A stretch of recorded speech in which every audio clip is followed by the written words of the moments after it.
జిల్లాలో రాణి రుద్రమాదేవి గారు పెట్టిన ప్రెస్ మీట్ గురించి మాట్లాడడం జరుగుతుంది. ఏంటంటే కాంగ్రెస్ ప్రభుత్వం 6 గ్యారంటీ పథకాల గురించి శ్వేతపత్రం విడుదల చేయాలని అడిగారు. అసలు రుద్రమాదేవి ఎక్కడుందని నేను అడుగుతున్నాను. ఎందుకంటే ఆడవాళ్ళందరూ ప్రతి ఒక్కరూ ఉచిత బస్సు ఎక్కి ప్రతి ఊరికి ప్రతి వాడకు తిరుగుతున్నారు. ప్రతి ఊర్లల్లో ఉచిత బస్సు ప్రయాణం ఒకటి నడుస్తుంది. 200 యూనిట్ల కరెంటు ఫ్రీ, అది కూడా ప్రతి ఒక్కరికి అందుతుంది. గ్యాస్ సిలిండర్ 500 రూపాయలకు ప్రతి ఒక్క మహిళ కూడా తీసుకుంటుంది. ఇంకొకటి 4 ఎకరాల భూమి ఉన్న వాళ్లకు కూడా రైతు బంధు కూడా ప్రతి ఒక్కరికి అందింది. అదొకటి కూడా గమనించుకోవాలి రుద్రమాదేవి గారు. ఇంకొకటి ఏంటంటే టెక్స్టైల్ మీ ఎంపీ అభ్యర్థి అయిన ఎంపీ మన సిరిసిల్లాకు ఎన్నిసార్లు వచ్చిండు బండి సంజయ్ గారు? సూటిగా అడుగుతున్నాను. ఎంపీగా ఉన్నప్పుడు బండి సంజయ్ గారు కాకతీయ టెక్స్టైల్ పార్కును సిరిసిల్లాల కార్మికులు చాలా మంది ఉన్నారు. ఇక్కడ ఈ కార్మికులను వదిలిపెట్టి ఎక్కడనో కార్మికులు లేని వాడలా వరంగల్ తీసుకుపోయి వరంగల్లో పెట్టిండ్రు. అది ఎందుకు పెట్టిండ్రు? అప్పుడు బండి సంజయ్ గారు బీజేపీ టీఆర్ఎస్ ప్రభుత్వం ఒక్కటై అక్కడికి తీసుకుపోయినరా? మరి దాని గురించి మాత్రం మీరు రుద్రమాదేవి గారు చెప్పాలని కోరుకుంటున్నాను. ఇంకొకటి ఏంటిదంటే నా కార్మికులు చాలా మంది ఉండి సేట్లు బిజినెస్ నడుపుకునే సిరిసిల్లాలో చాలా మంది ఉన్నారు. 45 రోజులల్లా ఎంఎస్ఎంఈ అని ట్యాక్సీ ఇన్కమ్ ట్యాక్సీ ఒకటి వచ్చింది. దాని గురించి ఏంటంటే 45 రోజులల్లో కట్టకుంటే ఇన్కమ్ ట్యాక్స్ 30% కట్టాలని కోరుకుంటున్నారు మీరు కేంద్రం నుంచి వెళ్ళి. వీళ్ళందరూ ప్రతి ఒక్క కార్మికుడు చేసుకుంటే బతికేవాళ్ళు. ఇక్కడ వీళ్ళందరూ ఎట్లా కడతారు?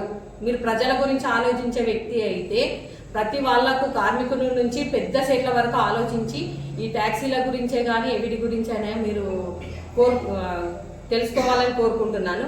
ఇంకొకటి ఏంటంటే బండి సంజయ్ గారు సిరిసిల్ల ఊరికి వచ్చిన దాఖలాలు కూడా లేవు. ఇక్కడికి తను ఏళ్ళ మీద లెక్క పెట్టుకోవచ్చు. తను సిరిసిల్లాకి ఎన్నిసార్లు వచ్చిండు?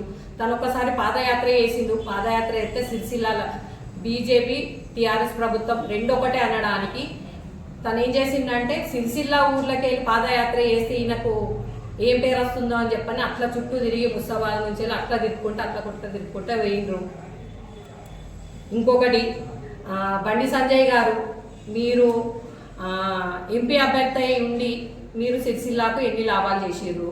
మా పొన్నం ప్రభాకర్ అన్న ఎంపీ అభ్యర్థి అయి ఉండి కేంద్రీయ విద్యాలయం తీసుకొచ్చిండ్రు. ఇంకొకటి ఇక్కడ నేత కార్మికులు ఎక్కువ ఉంటారు.